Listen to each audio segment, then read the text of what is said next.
Praise the Lord. அன்பார்ந்த கர்த்தருடைய பிள்ளைகளை, இந்த செய்தியை பார்க்கிறவர்களை, நம்ம சேனலை சப்ஸ்கிரைப் பண்ணலைன்னா தயவுசெய்து சப்ஸ்கிரைப் பண்ணுங்கள், உதவி செய்யுங்க, லைக் பண்ணுங்கள், ஷேர் பண்ணுங்கள். கர்த்தர் நம்மோடு இருந்து பெரிய காரியம் செய்வாராக. தேவன் நம்மோடு இடைபடுவாராக. ஆமென். God bless you. தேங்க்யூ. கர்த்தருடைய பரிசுத்த நாமத்துக்கு ஸ்தோத்திரம். கர்த்தர் என்னையும் கூட இந்த வேளையில் இந்த ஸ்லாக்கியத்தை கொடுத்த கர்த்தருக்கு கோடான கோடி நன்றி. 7 வார்த்தையில் 2வது வார்த்தை கர்த்தர் எனக்கு கொடுத்துருக்கா. கர்த்தருக்கு கோடான கோடி நன்றி. இப்போ ஒரு சிறு ஜெபம் பண்ணுவோம்.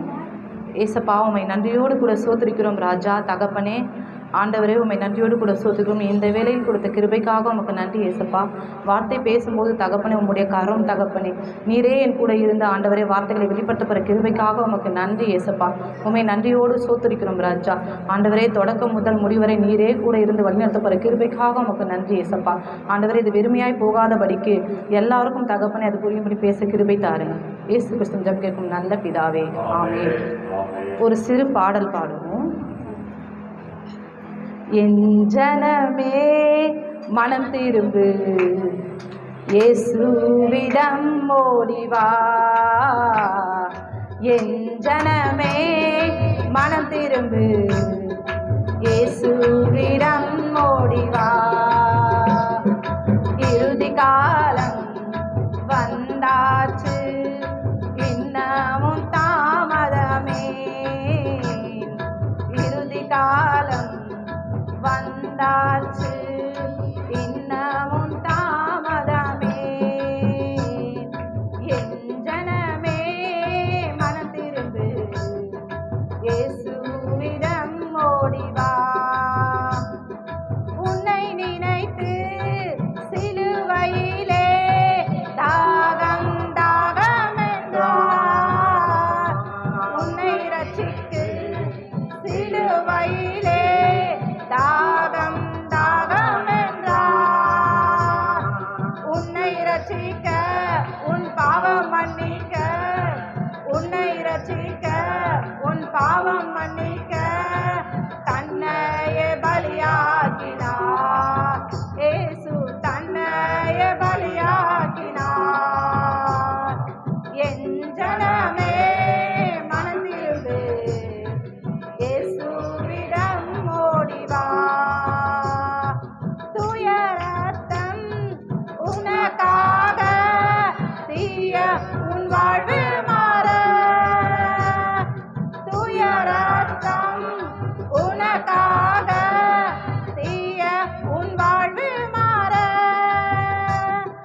காயங்கள் உனக்காக, உன் நோயெல்லாம் தீர.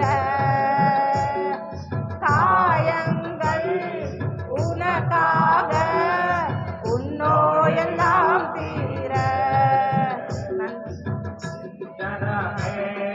மனம் திரும்பு, இயேசுவிடம் ஓடிவா.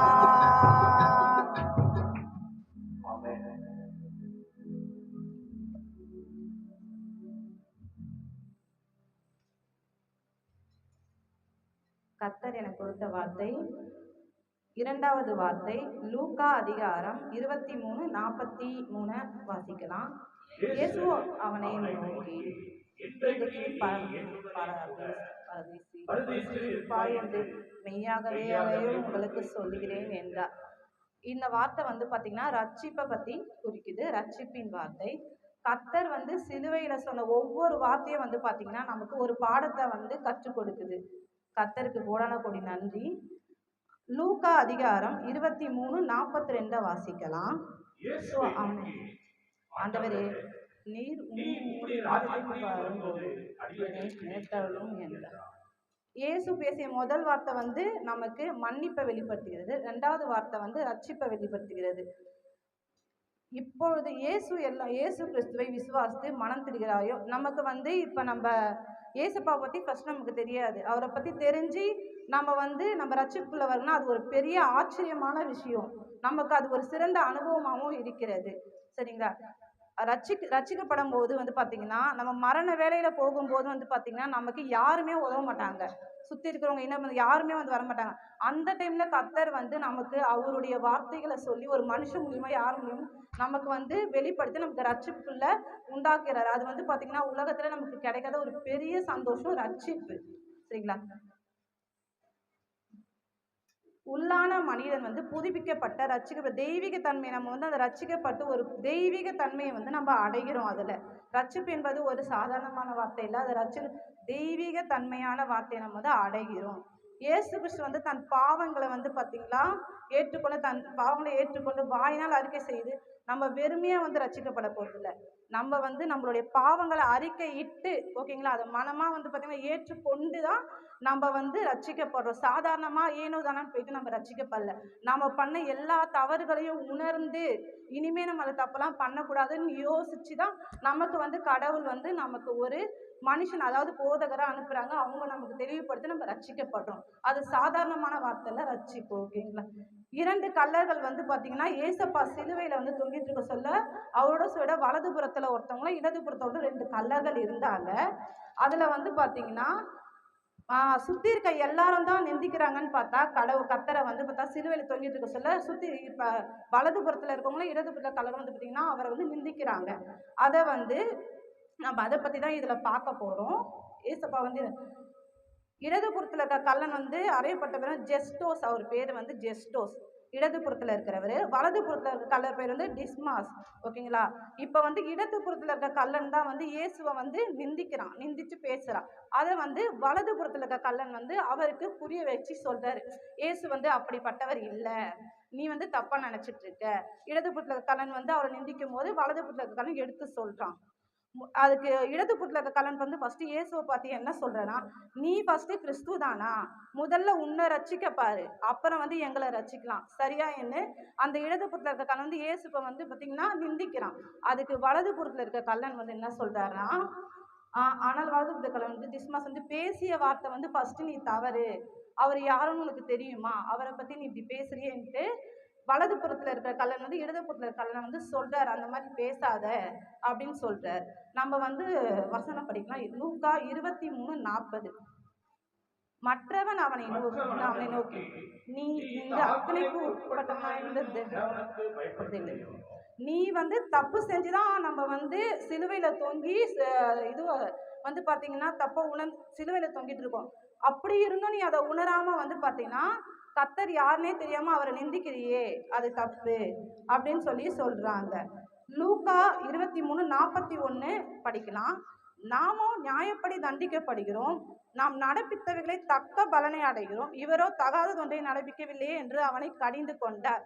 அதுக்கு வந்து இடதுபுறத்தில் இருக்க கல்லனை பார்த்து வலதுபுற கல்லன் என்ன சொல்றாருன்னா, நம்ம வந்து தப்பு செஞ்சுட்டு சிலுவையில தொங்குறோம், ஆனா கர்த்தரோ வந்து பாத்தீங்கன்னா ஒரு தவறும் செய்யாம நம்ம செஞ்ச பாவங்களுக்காக நம்ம செஞ்ச எல்லாவற்றிற்காகவும் அவர் வந்து பார்த்தோன்னா பாடுகளை சுமந்துட்டு இருக்கா, சிலுவையில வந்து பார்த்தீங்கன்னா அறையப்பட்டிருக்காரு.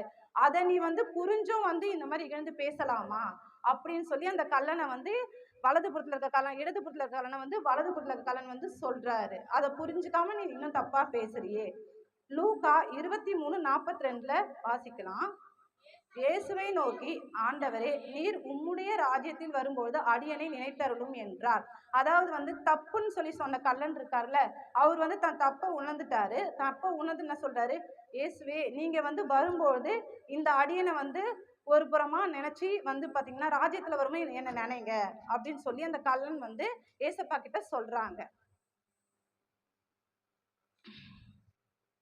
அந்த கல்லன் வந்து மனம் திரும்பி தங்கள் நிலையை கிறிஸ்துவனுடன் ஒப்பிடக்கூடாது என்று தெளிவாக, அதாவது வந்து நம்ம தப்பு பண்ணது வந்து நம்ம பேசுனது தப்புன்ட்டு மனம் திரும்பி வந்து பார்த்திங்கன்னா அது வந்து இயேசுவோட ஒப்பிடக்கூடாது. வெறுமையா நம்ம பண்ணது தப்புன்ட்டு இயேசுவோட ஒப்பிட, அது வந்து பெரிய விஷயம் ஓகேங்களா அப்படின்னு சொல்லி அவர் சொல்கிறாரு.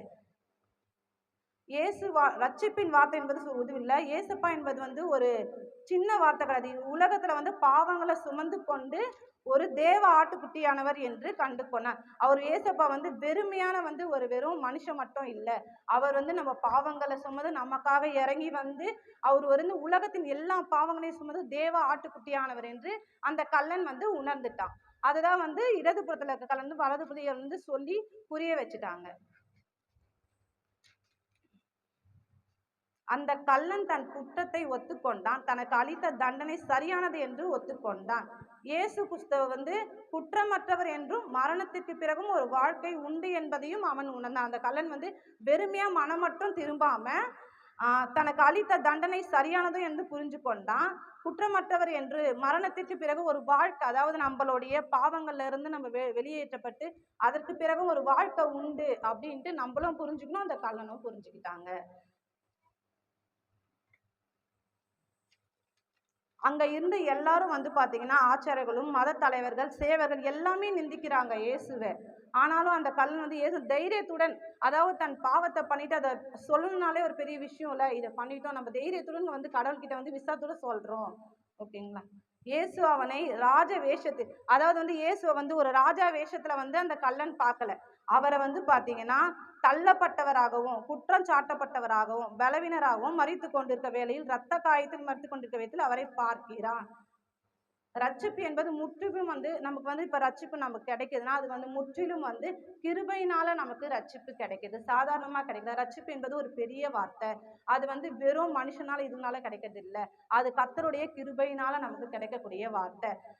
கர்த்தர் என்னை பேச வச்ச கிருபைக்காக நன்றி, கொடுத்த வார்த்தைகளுக்காகவும் நன்றி. கூடான